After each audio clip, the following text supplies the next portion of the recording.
Basically हमारी जो series चल रही है वीडियो की, हमारा जो चैप्टर नंबर 7 है ऑर्गेनिक केमिस्ट्री का, ये सेकंड ईयर की एफएससी की, तो उसका हमारा चैप्टर नंबर 7 का लेक्चर चल रहा है हमारा। लास्ट टाइम हमने जो डिस्कस किया था वो थे सोर्सेज ऑफ ऑर्गेनिक कंपाउंड। अब हम देखेंगे पेट्रोलियम की क्रैकिंग किस तरह होती है। तो बेसिकली इसके अंदर से हमारे पास डेफिनेशन बनेगी और फिर हमें क्रैकिंग की ज़रूरत क्यों पड़ती है। देन उसके अलावा हमारे पास क्रैकिंग की टाइप्स कौन कौन सी हैं, उनके यूजेस क्या क्या हैं, डेली लाइफ के अंदर उनके क्या यूजेस हैं, वो सारे के सारे इस लेक्चर के अंदर हम डिस्कस करेंगे। तो वीडियो को एंड तक ज़रूर देखिएगा और अगर आप हमारे चैनल पर नहीं हैं तो चैनल को सब्सक्राइब ज़रूर कर दें। Thank you. तो क्रैकिंग की अगर डेफिनेशन इधर मैंने लिखी है, अगर आप गौर से पढ़ेंगे, हायर हाइड्रोकार्बन जो हमारे पास होते हैं, जिनका बॉइलिंग पॉइंट हमारे पास हाई होता है, उनको कन्वर्ट किया जाता है लो हाइड्रोकार्बन, जिनका बॉइलिंग पॉइंट हमारे पास क्या होता है, लो।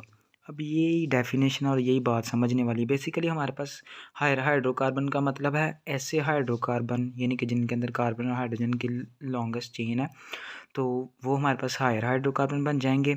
उनका बेसिकली ज़ाहिर सी बात है, जब वो हमारे पास हाइड्रोकार्बन ही लॉन्ग चेन वाला, तो उसका बॉइलिंग पॉइंट भी ज़्यादा होगा क्योंकि उसके अंदर इंटरमॉलिक्यूलर फोर्सेस ज़्यादा होंगी। जबकि हमारे पास जो लो हाइड्रोकार्बन है, यानी कि जिनके अंदर कार्बन की चेन थोड़ी सी छोटी होगी, तो उनका बॉइलिंग पॉइंट भी क्या होगा, लो। तो इसमें कन्वर्ट करने के अमल को हम क्रैकिंग कहते हैं। क्रैकिंग का लफ्ज़ी मतलब ही हमारे पास क्या होता है, तोड़ना होता है। अब हमें इसकी ज़रूरत क्यों पड़ती है, वाई वी नीड क्रैकिंग, ये क्वेश्चन बनता है हमारे पास, इसकी ज़रूरत हमें क्यों पेश आती है। तो बेसिकली जब हम पेट्रोलियम की फ्रैक्शनल डिस्टिलेशन करते हैं, जो पीछे हमने अभी पढ़ा है प्रीवियस जो हमारा लेक्चर था, जब हम पेट्रोलियम की फ्रैक्शनल डिस्टिलेशन करते हैं, यानी कि उसको फ्रैगमेंट्स के अंदर ब्रेक करते हैं, तो जब उसकी फ्रैक्शनल डिस्टिलेशन करते हैं तो हमें जो गैसोलीन ऑब्टेन होता है, जो हमारी डेली लाइफ में पेट्रोल के तौर पे यूज़ होता है, वो सिर्फ़ और सिर्फ 20% ऑब्टेन होता है। अब पेट्रोलियम की फ्रैक्शनल डिस्टिलेशन सिर्फ और सिर्फ 20% गैसोलीन ऑब्टेन हो रहा है, लेकिन इसकी डिमांड्स बहुत ही ज़्यादा है।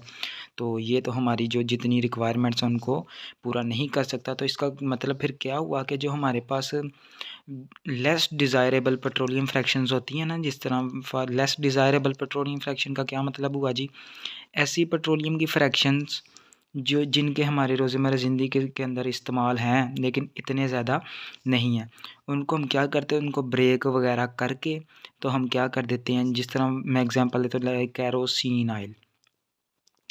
कैरोसिन ऑयल जो हमारे पास है, तो और इसके अलावा गैस ऑयल, जो ये दो हमारे पास ऐसे फ्रैक्शंस हैं जो लेस डिज़ायरेबल, यानी इनके इतनी ज़रूरत पड़ती है लेकिन इतनी ज़्यादा ज़रूरत नहीं पड़ती जितनी गैसोलीन की पड़ती है। तो ये जो हमारे पास लेस डिज़ायरेबल फ्रैक्शंस होंगी, इनको हम क्या करेंगे, एक प्रोसेस के ज़रिए कन्वर्ट कर देंगे किसके अंदर, गैसोलीन के अंदर। तो इसी प्रोसेस को हम किसका नाम देते हैं, क्रैकिंग का नाम देते हैं। तो सवाल ये भी बन गया क्वेश्चन पेपर के अंदर, इंपॉर्टेंट क्वेश्चन बनता है, व्हाई वी नीड क्रैकिंग। तो इसका आंसर क्या होगा कि जो fractional distillation of petroleum yields only 20% of gasoline, but its demand is very high, so we convert less desirable fractions into our, यानी कि जो डिज़ायरेबल चीज़ें उनमें कन्वर्ट करते हैं, और less desirable such as kerosene and gas oil, and the conversion of gas the less desirable fractions into gasoline is called cracking.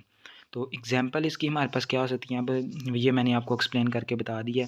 ये हमारे पास क्या होंगे, जो हायर हाइड्रोकार्बन होंगे वो हमारे पास क्या होंगे, ज़्यादातर आमतौर पे बॉइलिंग पॉइंट इनका हाई होगा, लो वोलाटाइल कंपाउंड होंगे, जबकि ये वाले हमारे पास हाई वोलाटाइल कंपाउंड होंगे। फॉर एग्जांपल एक हमारे पास एग्जांपल है C16H34, यानी कि 16 कार्बन है और 34 हाइड्रोजन, ये एक अल्केन है हमारे पास, अल्केन की चेन हायर हाइड्रोकार्बन की।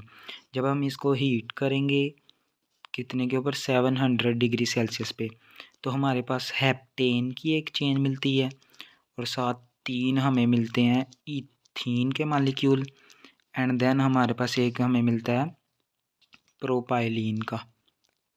तो ये अगर गौर से देखा जाए तो ये हमें क्या मिला, ये अल्केन मिला, ये अल्कीन मिला, और देन इसके अलावा ये भी हमारे पास अल्कीन मिला है, और इसके अलावा बाज़ औक़ात हमें एरोमेटिक्स भी मिल जाते हैं जिनके अंदर बेंजीन रिंग होती है।